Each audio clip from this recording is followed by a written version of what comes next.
points. Let's do this. Top 4 answers are on the board. Eto, gusto mo sanang magtrabaho sa ibang bansa, pero hindi ka tumuloy. Bakit kaya? Coach Han. Hindi ka pinayagan ng asawa mo. Hindi pinayagan. Nandiyan ba yan? Family. Coach, pass or play? Play, siyempre. Let's do this play.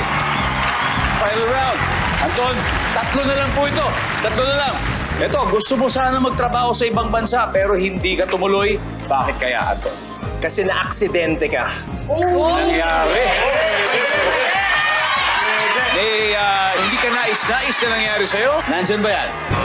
Wala daw. Christiana, gusto mo magtrabaho sa ibang bansa. Nandun na nakaset, pero biglang hindi ka tumuloy. Ba't kaya?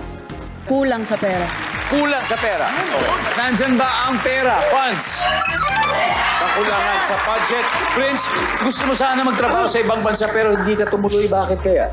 Kulang sa papeles. Kulang sa papeles. Yung requirements.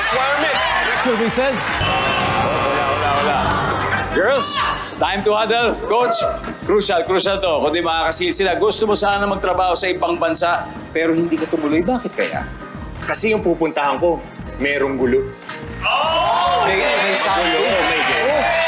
Nangyayari talaga yan. Nangyayari, lalo na ngayon, nasa balita. Yes, di ba? Lalo na sa mga kababayan natin sa Middle East, di ba? Sa Lebanon, marami po tayong mga kababayan na nandyan dahil may kaguluhang nagaganap. Exactly. Nandyan ba yan, survey? Meron! Tama!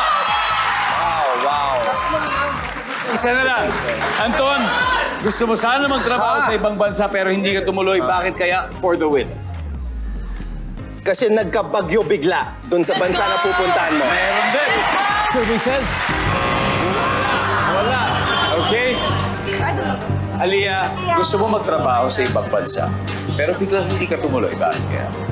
Baka na-realize ng tao na mas malaki pala yung kita niya dito sa Pilipinas. Okay, baka mas malaki yung kita dito, Yen.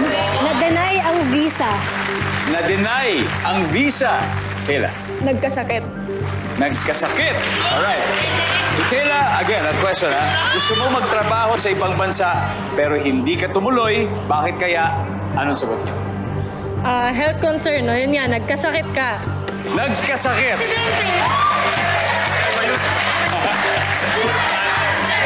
Ang sabi po nila, health reasons, nagkasakit for the win. Nandiyan ba yan, survey?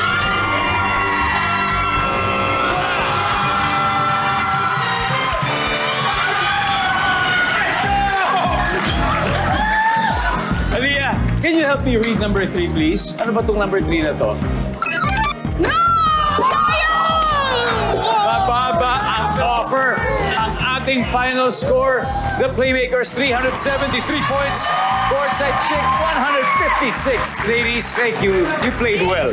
Na-steal lang nila yung mga first round. Pero di ba? Galing. Magaling, Kayla. Next time, Kayla, sa susulitin, maraming palakpakan po natin sila. And of course, congratulations guys. You've won 100,000 pesos already. So, sino ang dalawa maglalaro sa fast money natin, Anton?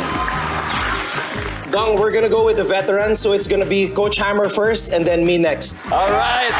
Coach Hammer and Anton.